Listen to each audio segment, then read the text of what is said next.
Actually এই ভিডিওটা বানানোর কারণ হচ্ছে একটি ফর্ম ফিল আপ করছিলাম, যেটা ফিল আপ করার জন্য আমার মনে হয় কিছুটা গাইডের প্রয়োজন।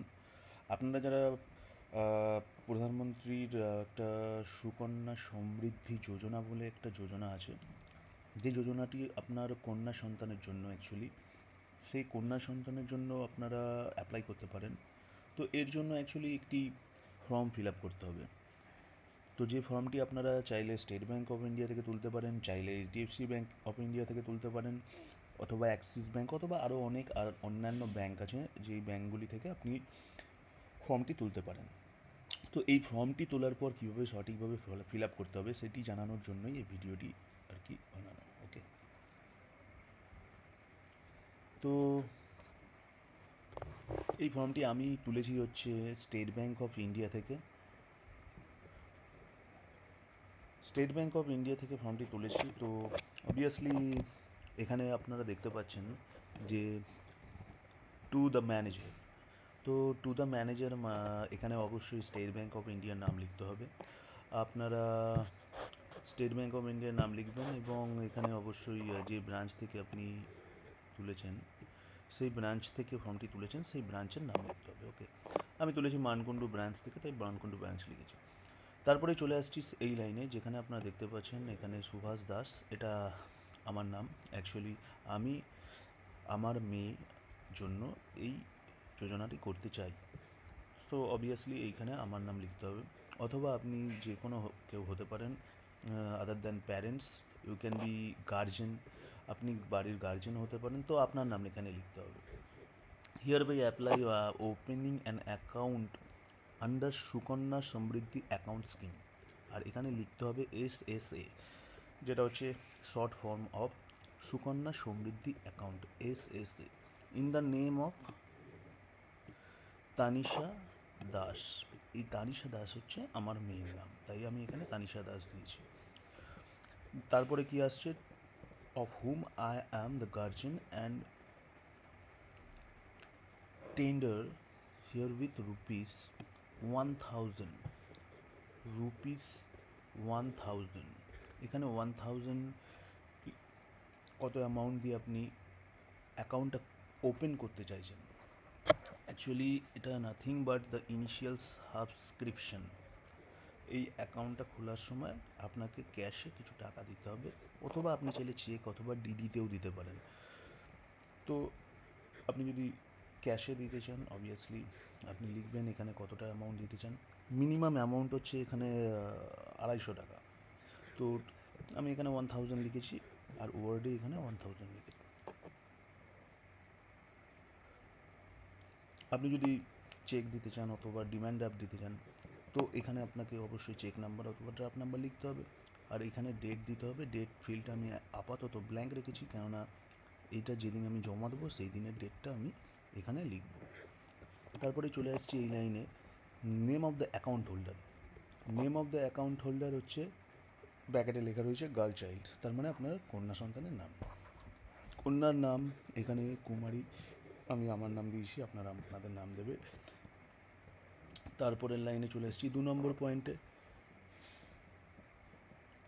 2 নম্বর পয়েন্টে কী আছে, daughter of father slash mother's name. এখানে বাবার নাম দিয়ে দিয়েছি আমি, মানে আমার ফাদার্সের নাম, তো আমার নাম দিয়ে দিয়েছি।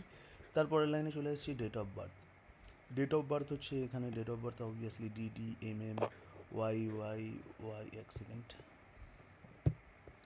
DDMM ফরম্যাটে দিতে হবে।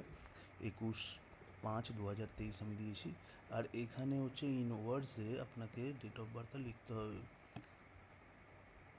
এখানে আমি লিখেছি 21 মে 2023। ওকে,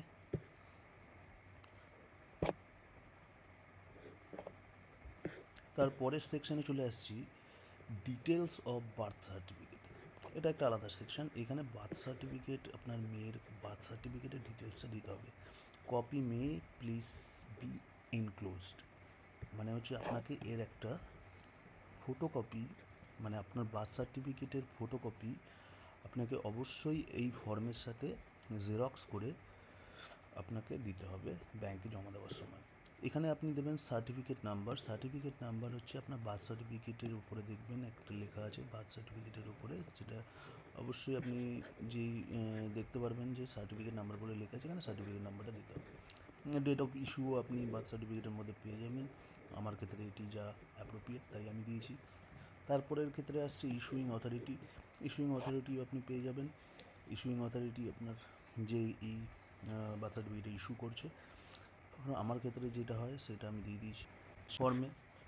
এখানে কি আছে, আবার পরের সেকশানে আছে name of the parents or guardian, আবার আমি প্যারেন্টসের নাম দিয়ে দিয়েছি। তারপরে আবার কি আছে, এখানে কি লেখা আছে, opening the accounts of behalf of minor girl child, অবশ্যই minor girl child. ID details of parents or guardian, এখানে আমি আইডি ডিটেলসে আমি লিখেছি আধার কার্ড। অবশ্যই আমি আধার কার্ডকে আমি আমার আইডি ডিটেলসে হিসেবে দিতে চাই।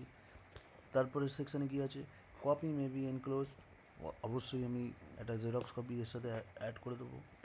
তারপরে হচ্ছে সার্টিফিকেট নাম্বার, এখানে সার্টিফিকেট নাম্বার মানে এখানে হচ্ছে আধার কার্ডের নাম্বারই হবে আপনার সার্টিফিকেট নাম্বার, দিয়ে দিয়েছি। তারপরে কি আছে, date of issue, date of issue এখানে দিয়ে দিয়েছি 16/1/2014। ইস্যুইং অথরিটি, ইস্যুইং অথরিটি হচ্ছে এখানে ইউআইডিএআই, এটা শর্ট ফর্ম দিয়েছি। ইউআইডিএআই এর ফুল ফর্ম হচ্ছে, আপনারা আপনাদের যে আধার কার্ড আছে আধার কার্ডের উপরেই দেখতে পারবেন, unique identification department of authority India. আপনারা এটা ভেরিফাই করে নিতে পারেন। এক সেকেন্ড আমি দেখিয়ে দিচ্ছি।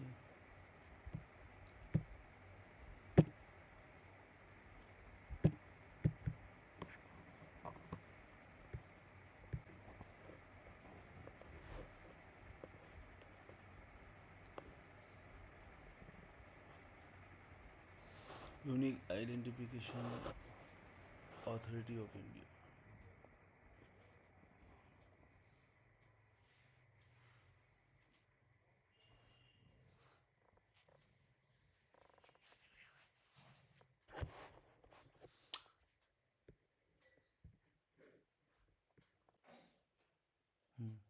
দেখতে পাচ্ছেন, এখানে পরের সেকশানে চলে আসছি, যেটা হচ্ছে 7 নম্বর সেকশন। আপনারা দেখতে পাচ্ছেন যেটা হচ্ছে অ্যাড্রেস। অ্যাড্রেসে অবশ্যই আপনার আমার ক্ষেত্রে এখানে দুখানা অ্যাড্রেস আছে, কারণ হচ্ছে আমার present address different from my permanent address. So আমি এখানে প্রেজেন্ট অ্যাড্রেস একটা দিয়েছি, পার্মানেন্ট অ্যাড্রেস আলাদা দিয়েছি। তো আপনাদের ক্ষেত্রে হতে পারে যে আপনারা সেম অ্যাড্রেসেই রয়েছেন, তো আপনাদের কোনো অসুবিধা নেই। তো সেক্ষেত্রে আপনারা প্রেজেন্ট অ্যান্ড পার্মানেন্ট, প্রেজেন্ট অ্যাড্রেসে একটা অ্যাড্রেস লিখবেন, আর যদি পার্মানেন্ট অ্যাড্রেস প্রেজেন্ট অ্যাড্রেসের সাথে সেম হয় তাহলে এখানে সেম অ্যাজ প্রেজেন্ট লিখে দেবেন, ভেরি সিম্পল। তারপরে details of the KYC documents, in other documents যদি আপনি দিতে চান ফর দ্য কেওয়াইসি, তাহলে আপনি সেই কেওয়াইসি ডকুমেন্টের নাম লিখবেন। এখানে আমি প্যান কার্ডের নাম্বার লিখেছি, আর PAN card as a KYC proof হিসেবে লিখে দিয়েছি। তারপর লাইনে আপনি চলে আসবেন, এখানে আবার আপনার গার্লের নাম দেবেন, এখানে হচ্ছে আপনার সিগনেচার করবেন। পরবর্তী সেকশনটা আপনার জন্য নয়, তো এটা ব্যাংক ফিল আপ করবে। আশা করি আপনাদের বুঝতে অসুবিধা হয়নি। যদিও তারপরে কোনো ডাউট থাকে অবশ্যই কমেন্ট সেকশানে কমেন্ট করবেন, চেষ্টা করব উত্তর দেওয়ার। Thank you, by.